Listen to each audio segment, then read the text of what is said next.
Okay, we're going to be doing division strategy using partial quotients, also known as the Big 7. Some people also call it the Big 7. Okay, we have 52 divided by 4, so we'll go ahead and we'll rewrite this.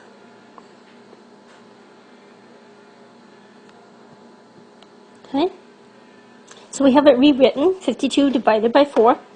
Your big number is always your dividend, and the smaller number is your divisor, your quotient being your answer. And quotient, partial quotients means part of an answer.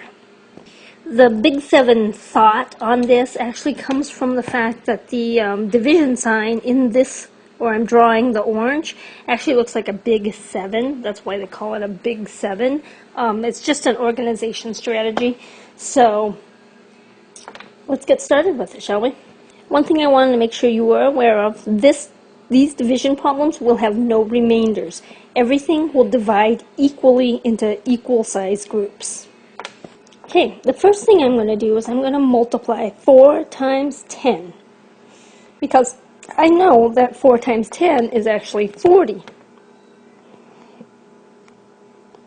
And then I subtract.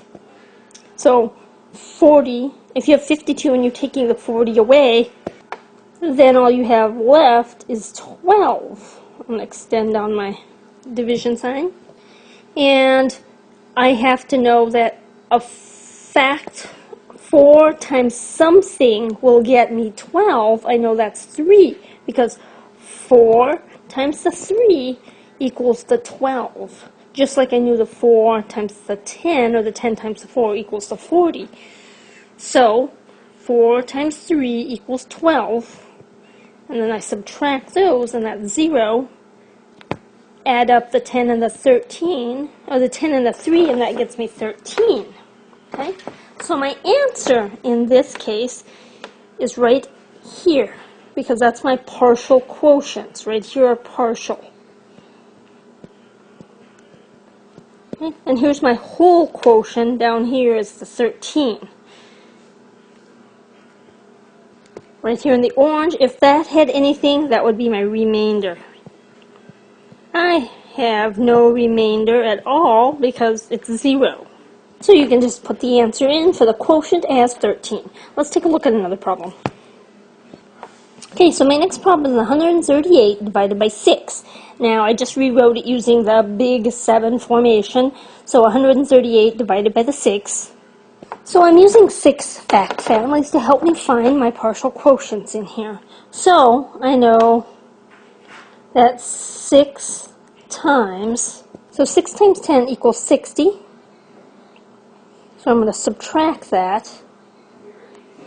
So you subtract that, and so you have 130 minus 60 is 70.